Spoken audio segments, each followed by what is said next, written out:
What's up, everybody? This is Damron with Trash Ass Gamers, bringing you another Elder Scrolls Online Veteran Dungeon Guide. This is for Cradle of Shadows, which is part of the Shadows of the Hist DLC, along with Runes of Mazatoon. This is a pretty fun dungeon. This dungeon can give some people some troubles with a few of the boss mechanics, so we'll certainly be going through that. As all these dungeon playthroughs, I will keep it complete. I will fast forward through the ads portions to make it a little quicker, but I will keep the dungeon complete so you know exactly where I am and how I got there. Now, a few ad fights, you'll see these Veladreth Devotion statues. You're going to want to take those out anytime you come to one because they make the ad stronger and harder to kill until you actually take down that statue. So keep that in mind as you're plowing through the ads, and I'll meet you at the first boss.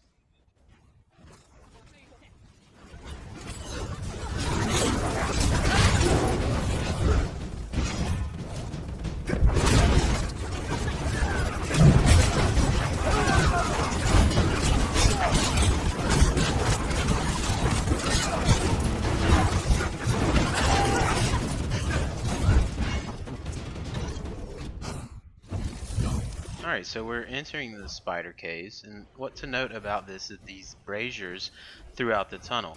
Now you need to light those as you go through the tunnel, as when you're in the dark you will take a little bit of damage cumulative over that period of time.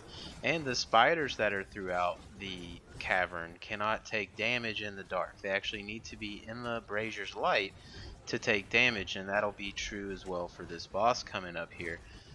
So keep that in mind. There is an achievement to get through the catacombs without basically using any of the braziers. It's kind of difficult. You'll have to do that on veteran. We can cover that in a different tutorial.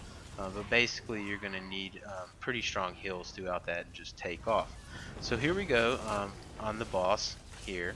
Basically you're going to want to pull a Cythera into the light, and that's the only place you're going to be able to damage her. So keep that in mind, as the braziers will go out as the fight goes on, and you'll have to move your party to the next light.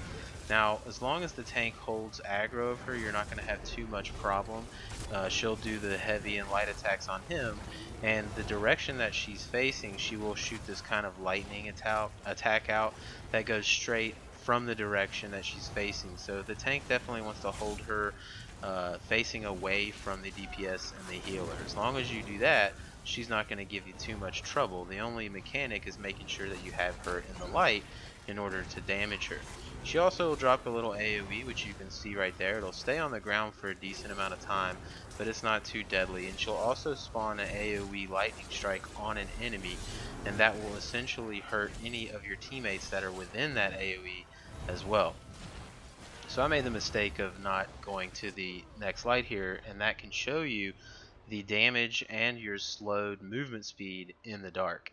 So basically make sure you're moving to the braziers as the braziers go out. So the team will wipe her up, and we'll move on to the next boss.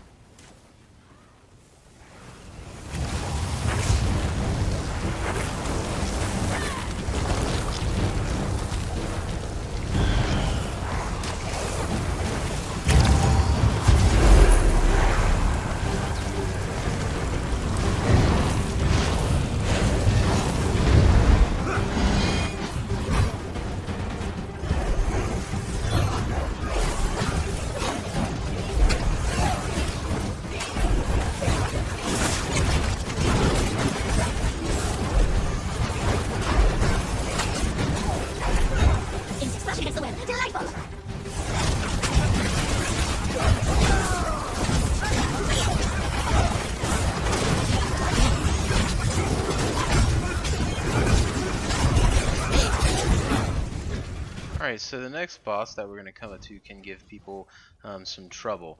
And now take note of all the braziers around the map. Cosette will periodically make those braziers go out. And when they go out, someone on your team needs to go and reactivate the brazier, because as long as one is dark, spiders will spawn until that brazier goes out. So you want to keep the braziers lit at all times. Now, she will teleport, and there you go, seeing her shoot some guess darkness bulbs that make the flames go out. But also when she teleports, you'll see her do this charge that she's doing. The tank needs to have the responsibility of interrupting her before she gets that charged attack off, because what that does is she raises her staff in the air and basically fires a shot at everybody on the team that will generally kill players with lower health and DPS characters. That shot will essentially take out people, or it will knock you down, and it may knock you into the darkness, and then you'll die from the darkness before you can get back up. Now she'll also fire some ground attacks that kind of move as this red flame-like wave in general directions, which you see there. That can also be pretty devastating damage-wise. That can certainly kill you, so definitely avoid that. And as well as the spider boss earlier, you're only going to be able to damage Cophidian if she's in the light. So tank is always going to want to be pulling her into the light, and you'll focus on taking her down. So you see her charging up that attack, the tank's going to go and interrupt. A lot of people like to use the bash because the tank can just, dash across the map and instantly bash her. So keep that in mind. Bash for that attack, keep her in the light, and keep your braziers lit.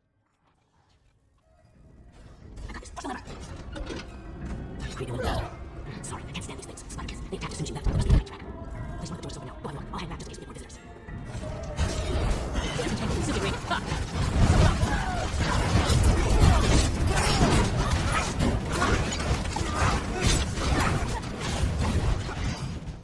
Alright, so the next boss we're going to come up on is Votary of Veladret. This is a spider that doesn't really cause that much damage and doesn't really do many attacks you need to worry about. However, there's one where she'll pull you in and then create an AoE around her. Now if you are in that AoE, it will kill you, so you want to back up out of that. So you're going to see someone stay in the AoE and die there, and what's going to happen is Votary is going to feed off that dead player and get her health back. So anytime someone dies, you're going to see her health go up, so you want to make sure you're not going down on this fight. And then she'll also spawn some spiders in to help throughout the fight and create these small AoEs of poison on the ground. Anytime anybody dies from anything, she can feed and get her health back. So those are the only things. The main thing that's going to one-shot you is when she pulls you in and creates the AoE around her. As long as you avoid that, all of her other attacks shouldn't really cause you too much problems. And as long as no one's dying and allowing her to get her health back, you should be able to kill her no problem. And then moving on to the next boss. This boss can cause a lot of problems for people as well, Dranosabella. He has a few phases that we need to talk about. One of them is every 25% or so, he's going to be basically go into an invincible phase. And during that invincible phase, some shadow forms will spawn around the map. And you can do two things.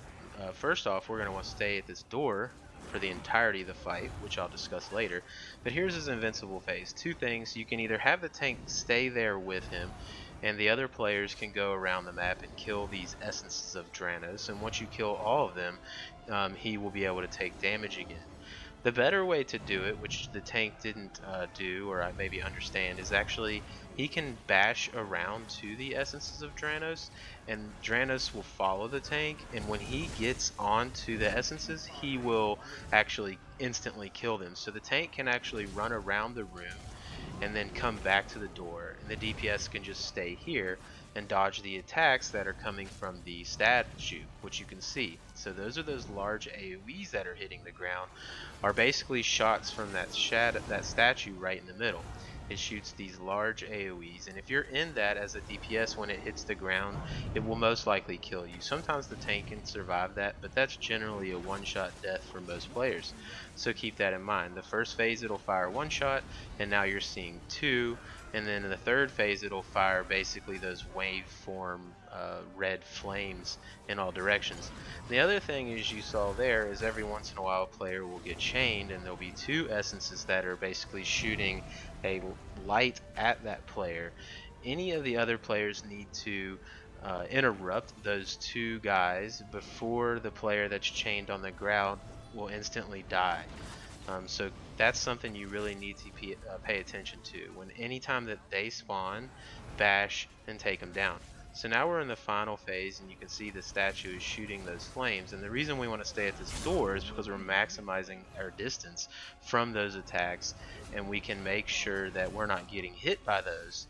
So everyone's dead except for me in the tank, but he didn't have much health, so we'll finish him off. But if we stay at the door, we have maximum amount of time to avoid those flame waves and really see where they're coming.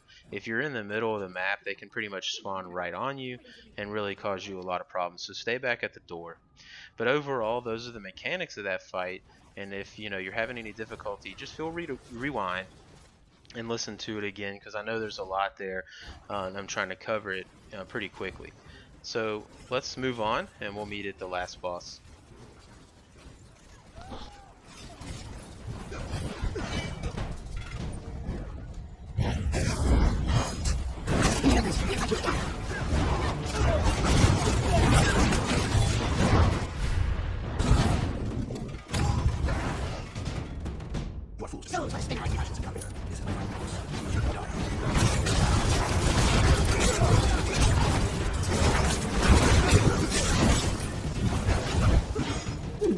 It's a shame you're not smart stuff along. The light will serve you.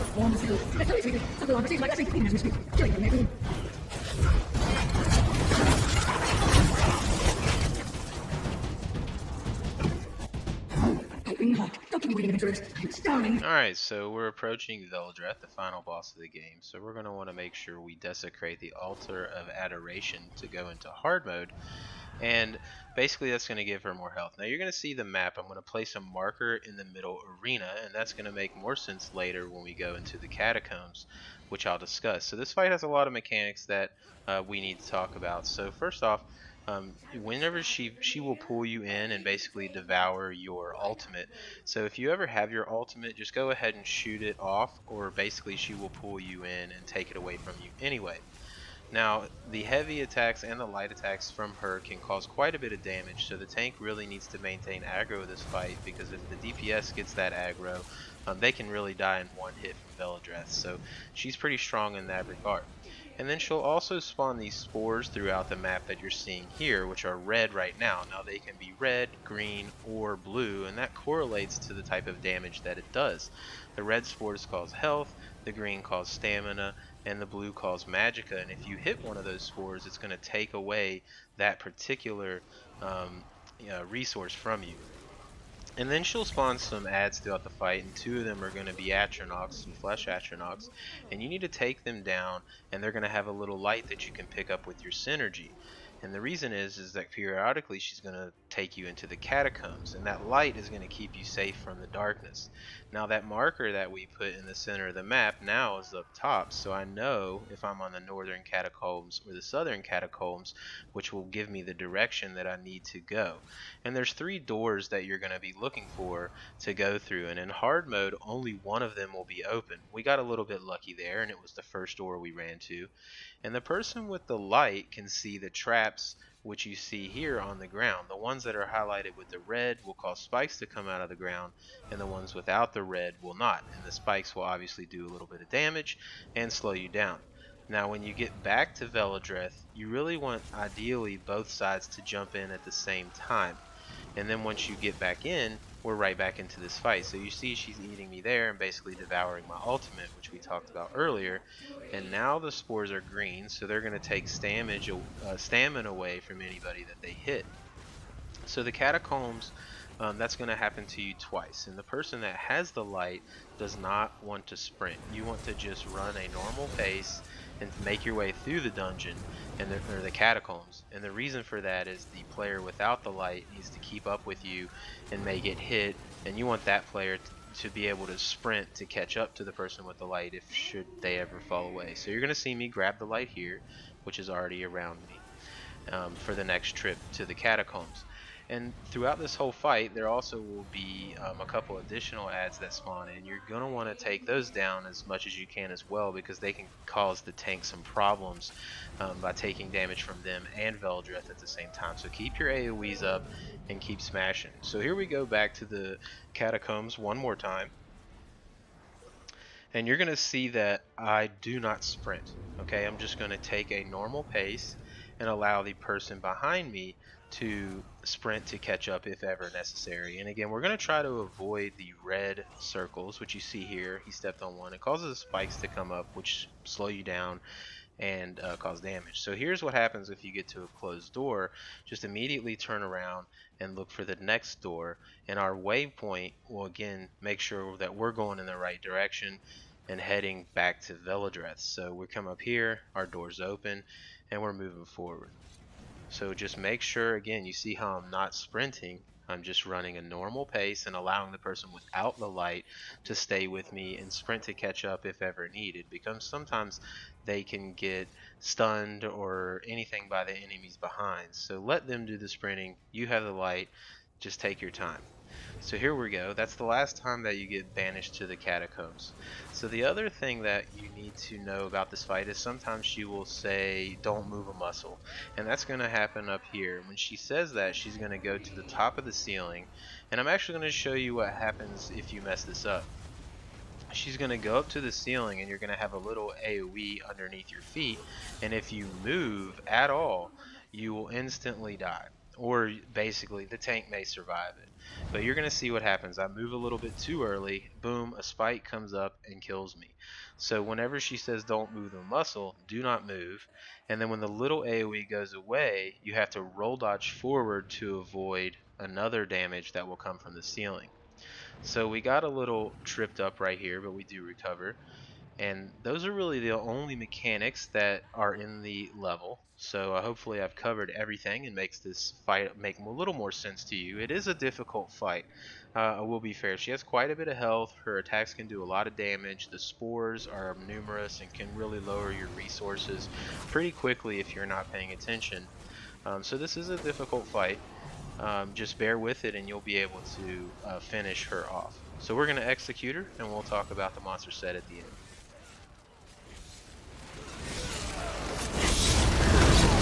Come here, mortal. Come to Veldreth. No, my father! I'm starving! I'm starving! Alright, so pretty fun dungeon. I really enjoy that dungeon. A lot of cool mechanics to learn about as you're playing through this dungeon. You will guarantee yourself a Silken Ring motif if you beat it on hard mode. And then the Veldreth set just going to add direct weapon damage, as well as a 20% chance to spawn disease spores that cause 12,600 disease damage to the first enemy hit and can occur every 9 seconds. Great DPS set. I actually use it myself. It's very good. Well, I hope this helped you guys. If you like these videos, feel free to like and subscribe, and we'll see you next time.